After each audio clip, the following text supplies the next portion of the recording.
The Pre-Med Year, session number 322.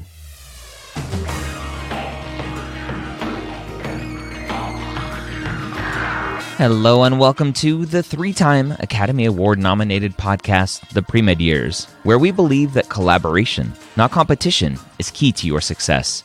I'm your host, Dr. Ryan Gray, and in this podcast, we share with you stories, encouragement, and information that you need to know to help guide you on your path to becoming a physician. Welcome to the Pre-Med Years. My name is Dr. Ryan Gray, your host here every week. I'm glad that you have taken the time to join me today. Can I ask you a favor? Go tell somebody about this podcast. Go into your favorite Facebook group, not the Hangout, but maybe another Facebook group that you may be a part of, and just say, hey guys, I don't know if you know about this podcast, but it's free, it's out there. Go check it out, premedyears.com. Go put that in a group somewhere that you're in. I'd love for you to share this podcast with your friends, with your neighbors, with your advisors, anybody and everybody who will listen to you. This week, we are taking your questions about the personal statement.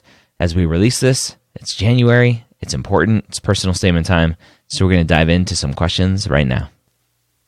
Sure. So my question essentially comes down to, I know you've briefly talked about personal statements and, it should essentially just reflect your story and your journey.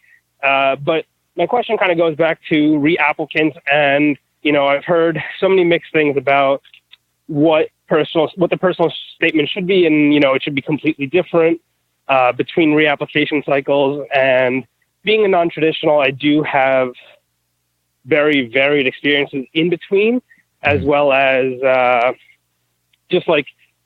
am taking 2 years in between application cycles. So my question more specifically is, what is the tactic I should take in terms of, should I go back from the beginning to why I want to do medicine, or should I go back to, what I did in between application cycles? So it's interesting because the personal statement doesn't change between when you apply the first time and when you have to reapply, meaning the goal of the personal statement is the same, right? The goal is to explain why you want to be a doctor. And typically, that motivation doesn't change, right? Mm-hmm. You still have the same, in what I term in the book, the seed, right? You still have that same early exposure to healthcare in some way that made you go, I think I want to check out being a doctor. This is kind of cool. Correct. And then you go from that to the experiences that you have, and from there you then paint this picture of why you want to be a doctor, and showing the reader the journey that you've been on.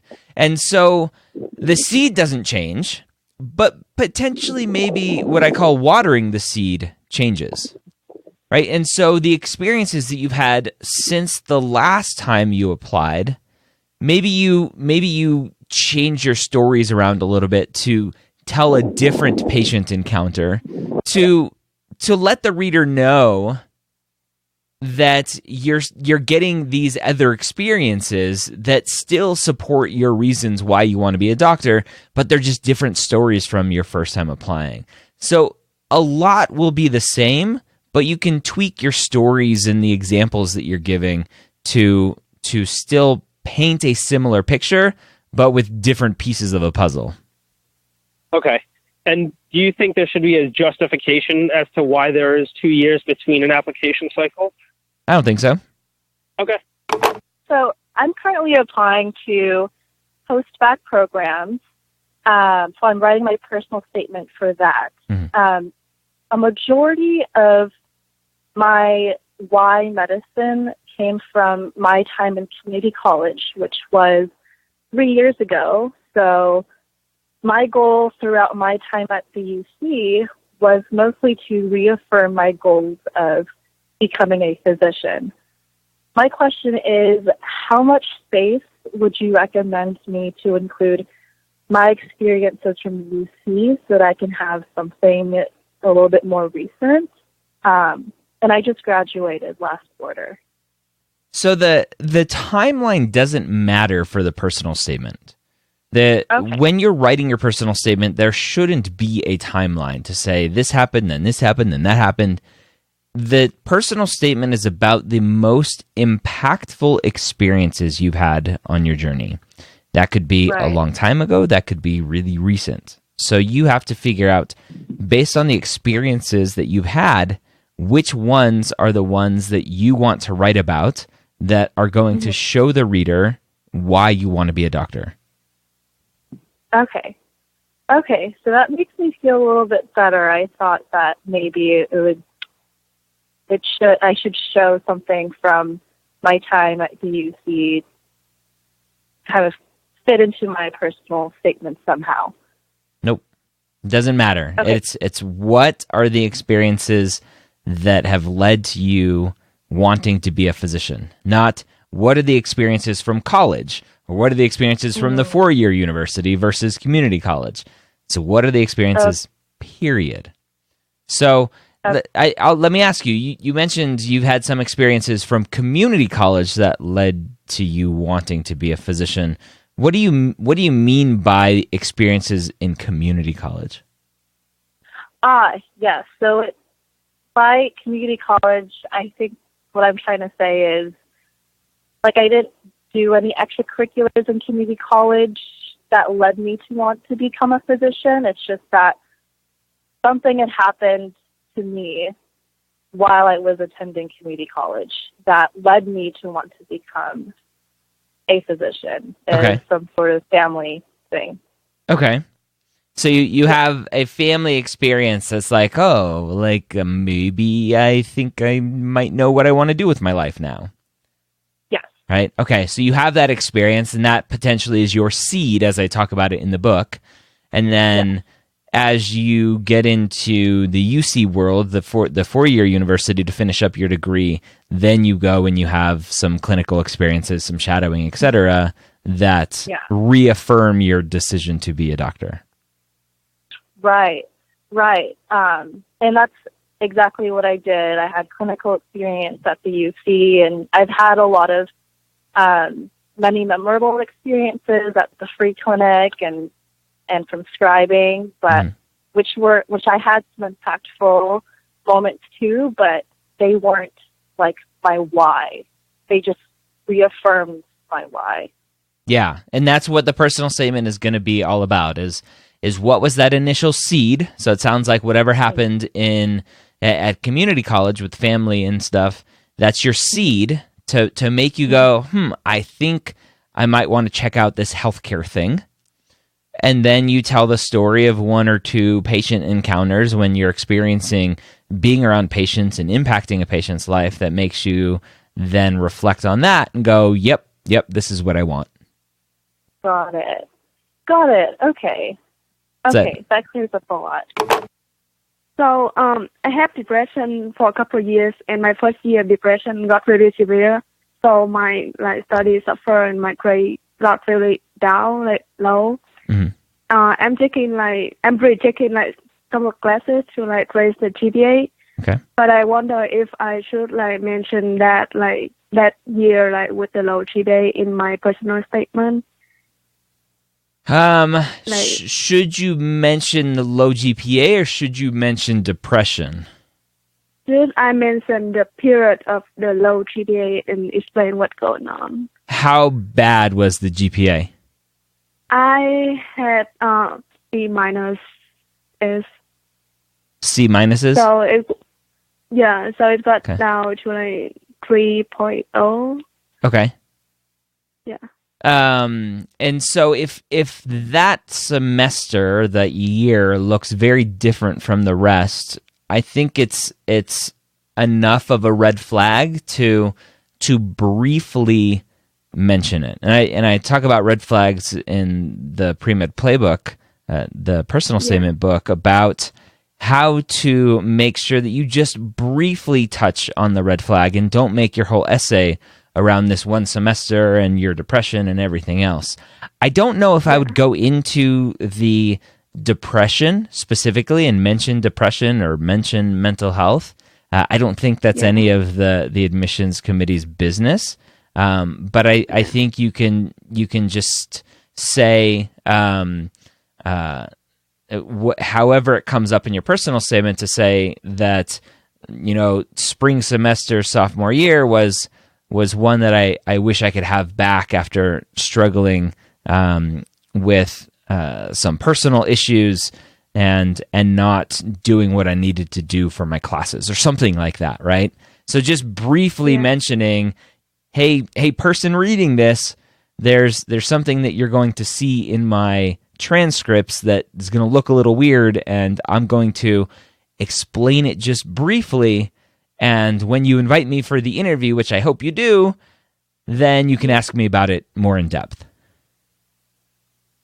And I heard a couple of articles about saying medical school really don't want to take depressed people because medical school really hard and you're not gonna make it and stuff like that. So I wonder even if in the interview should I mention depression as my? Nope. I wouldn't. Okay. I wouldn't. And this it's a very personal thing for a lot of people, and so my advice is not to mention it. But if you're tied to depression and the journey that you've been through with depression is just something that you identify with, it's one of the core reasons why you want to be a physician, then maybe you do want to talk about it, but you just have to know the risks involved with bringing it up. Just like you said, the admissions committee may say, you know what? She has had these mental health issues before. She struggled in her classes when it was an issue. And could this potentially be another issue? Then yeah, it could be, and maybe we don't want to accept her because of that. That could happen, and that's why I always put that out there to say, if you need to talk about it, go ahead. Just make sure you understand the repercussions. So my question about the personal statement is to when you share experiences that you've already highlighted in the parts of the MCAT were asked for experience and research and different things. I just had a hard time understanding how to elaborate on that without repeating, and when we can do that and when we can't. So let me try to ask that again. So you're concerned about repeating stuff that you're putting in your extracurriculars in your personal statement? Yes. Mm-hmm. So there are going to Can be... we do that? There are going to be experiences in your personal statement that are going to be in your extracurricular list. So let's say you have volunteering in the emergency department as one of your extracurriculars. You're going to have that in your extracurricular list. You're going to write a description about it. You're going to potentially mark it as a most meaningful.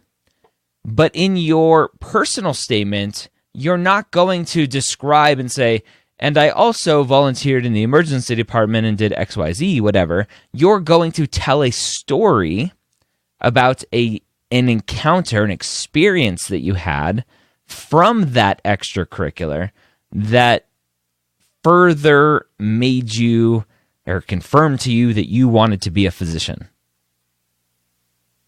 Okay, great. Yeah, that explains it, because I wanted to share a specific time. I was working in urgent care, with different providers, nurse practitioners, PAs, and then medical doctors. And there were specific times where I realized even more that medicine was something that I wanted to continue pursuing. So I can expound on those specific instances in my personal statement. I would expand on a specific instance, yes. Okay, just one, not multiple. I would be as specific as possible with one example.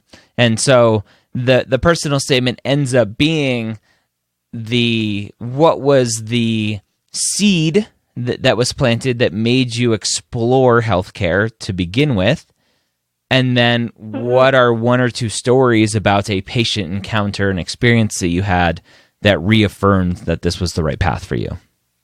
Okay, awesome. And then also I've heard a lot of people say that, don't say anything like if your family member experienced hardships in, their life revolving around a disease or something, and then, you don't want to say, oh, that's the reason why. What if you wanted to use that, but how can you fine tune it to where it doesn't sound like, it's so cliche, it's something that everybody else It's uses. not cliche, it's common. So it's common that a lot of people go into medicine because of experiences either with their own health or their family members' health. And that was their first exposure to healthcare and to a physician impacting their life. Yes. So it's not cliche, it's common. And that is okay. You have to tell your story. And so you tell that story. Where a lot of students go wrong is they avoid talking about it, and then their personal statement doesn't make sense. I can't connect the dots as to why they're doing this. Or their whole personal statement ends up being about Grandma Gertrude and how she was sick. And then there's really nothing about the student and the journey that the student has been on. Okay. So say I've experienced my younger sister, she passed away because of a heart condition. I was able to see, the doctors and nurses working at UCLA and how they all worked together and, provided expert care. So do I talk more of that area, how it impacted me, seeing that I want to, be able to be in medicine to provide that same care and trust for patients that are going through the same type of instances? Should that be the focus of the, statement instead of, like you said, just the story about, the family member? I'm confused. They're both the same question. What's the difference between the two? So when you're talking about an instance with a family member, do you focus on more of the things that you saw in medicine because you wanted to provide that care, instead of talking, like you said, highlighting, just the story about Grandma Gertrude, or you want to focus on the reasons for you making that decision to want to go into medicine? Well, no, I think you tell the story of your sister and how it affected her, obviously, and your family and you. And then the reflection is what you saw with the physicians and how you want to be able to potentially do that. And be careful with a seed like that. It's not immediately, that's when I knew I wanted to be a doctor. That's when I decided that I want to explore healthcare. And then from shadowing, from being in urgent care, from wherever else, that's the confirmation of being a physician. Okay, so it's kind of a sequence of events, a timeline. Okay, that makes sense. One last question. So when you sum up the personal statement, what is the point that you want to end on? I like the conclusion to be not a recap of everything that you've written about, which is what you learn how to do in like English 101. I like the personal statement to answer the question basically, what do you hope to accomplish with the education that the school is going to give you? Right? What kind of physician do you hope to be? What sort of impact on the world do you like to make? Would you like to make? Okay. My question is how do you know whether if like your story is too personal that like they'll see like some type of like what you call, how do I put it, like some type of like, how do you know that it's related to like your pursuit towards the medical profession versus like your like resume and stuff like that, because you don't want it to come off that way. So how do you know whether it's a good idea or not? That make sense? No, not at all. I'm not quite sure what you're trying to ask. So like sometimes like with a story, like you want to portray it in a way that shows that you've gone through a journey, because in order to go in this profession, right, it can't be just like, one story that can like completely change it necessarily. It's like a whole process, I think. Of course. So sometimes with a certain story, like you don't know whether you're really portraying that, because sometimes people think that you are, but then when you write it, you realize that it doesn't come off that way. So I was wondering whether, like, how do you know whether if like your idea is the right one? Well, you go through a draft process. you write a first draft, you ask yourself the questions, you ask mentors and advisors the question of whether or not it's a good personal statement. Is it telling the story as to why you want to be a physician? Is it not too much of a timeline or a resume, but really just a story of your journey? And again, that journey should be whatever that seed was that was planted that made you interested in healthcare, and then what are the experiences after that confirmed that this is what you want to do. So to figure out if it's right, you just have to write. Yeah, I guess that makes sense. It's just like what happens if when you have an idea and you show it to other people, right? But then a lot of people give you very different opinions. Yeah, so it's hard. You have to that's why, you have to figure out who to trust. And so in my book, I have there's a link to a worksheet to give to other people to say, here, can you fill this out reading my essay? So people who may not understand what a good personal statement should be. And you shouldn't be handing it to your sister who's a lawyer. A lawyer is maybe not the best example, but your sister who's a chef, right? And you're like, here's my personal statement for medical school. What do you think? And obviously she's not going to understand the process of what it's like to apply to medical school. She's not going to know what a good personal statement consists of. So you need to be strategic in who you give your essay to. Are you giving it to other pre-meds who haven't applied to medical school, who haven't gotten into medical school? Are you giving it to a medical student who got into medical school because he had a 4.0 GPA and a 520 MCAT score, and he wrote a terrible personal statement, but he doesn't know because he got in? Right, so you have to be really strategic on who you're picking, who you're asking feedback from. And so you should most definitely, if you have access to your pre-med advisor, ask him or her. Ask a mentor potentially for feedback. Again, physicians and medical students aren't the best people because they got into medical school. It doesn't mean they understand what a good personal statement should consist of, because we don't know why they got into medical school. And trust me, plenty of people are getting into medical school with not very good personal statements because their stats make up for it. Yeah, and plus people who are in medical school, the process has changed so much. Nah, the process hasn't changed so much. Everybody says that, but the process is the same. Really? Yeah. Okay, that's fair. I guess I just assumed that. But, okay, that's perfect.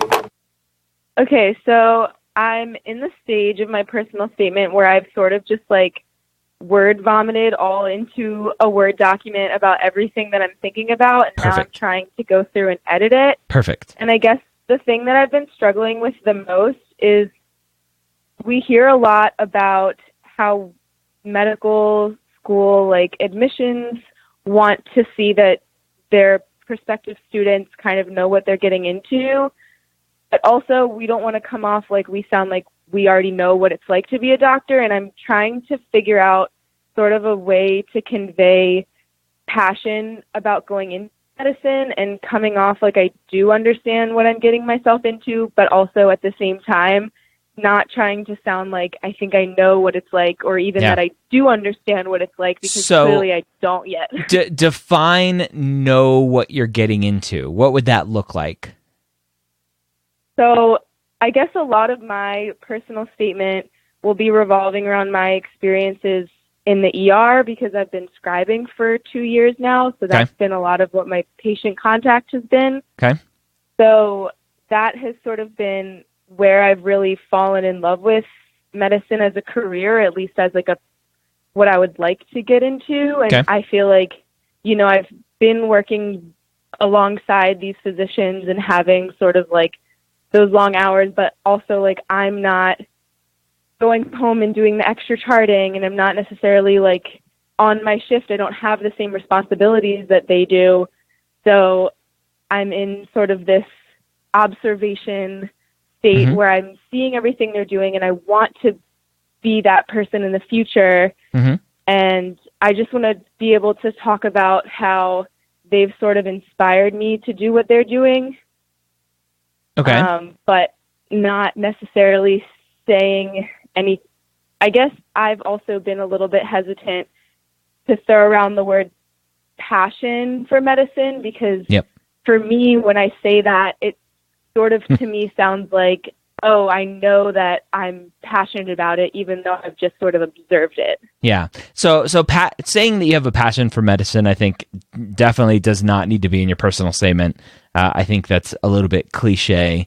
It's not. You're applying to medical school. Obviously, you have enough of a passion to want to be a doctor, right? So the side of things where you're asking about showing that you know what you're getting into, you do that through your experiences.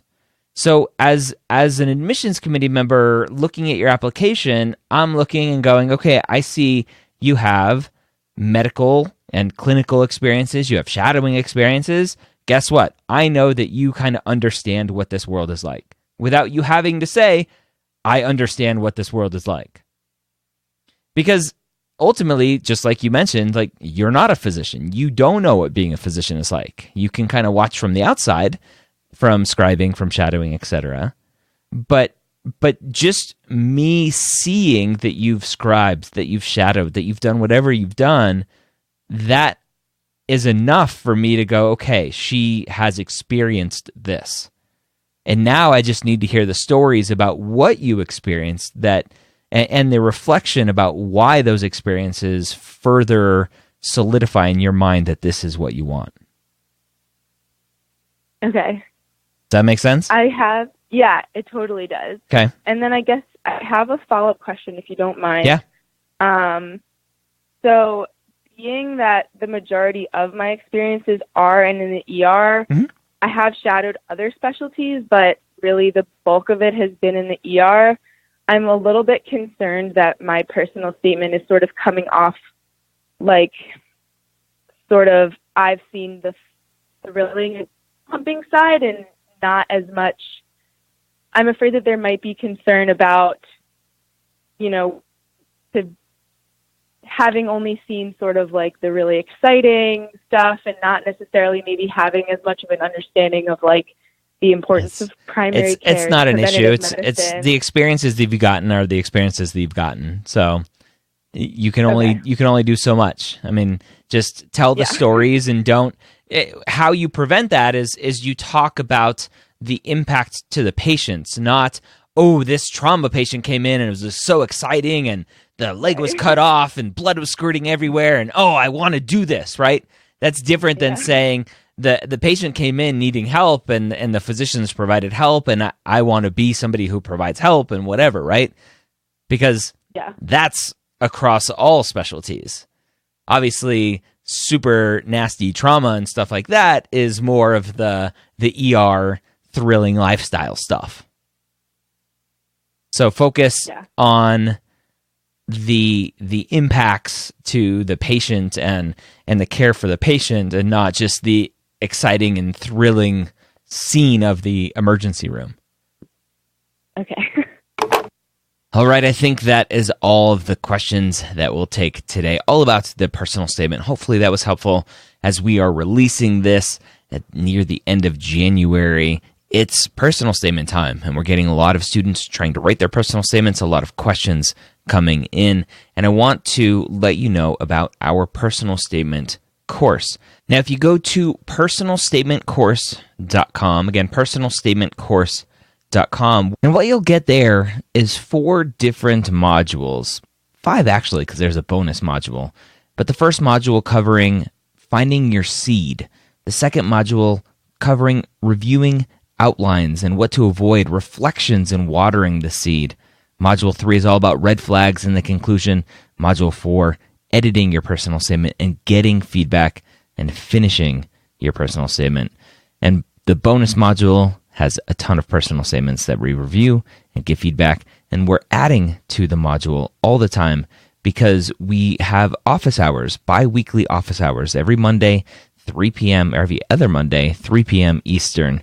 We have office hours on Zoom, and those get recorded and uploaded into the course as well. And that's your opportunity to send your personal statement, get feedback in the office hours. And I can't guarantee that I get to every personal statement in the office hours. This is not one-on-one editing, but one-to-many. You'll also get access to our secret Facebook group where you can interact with other students in the course and get feedback from students and get feedback from me as often as I can get in there. So again, go to personalstatementcourse.com and check out everything that we can offer you.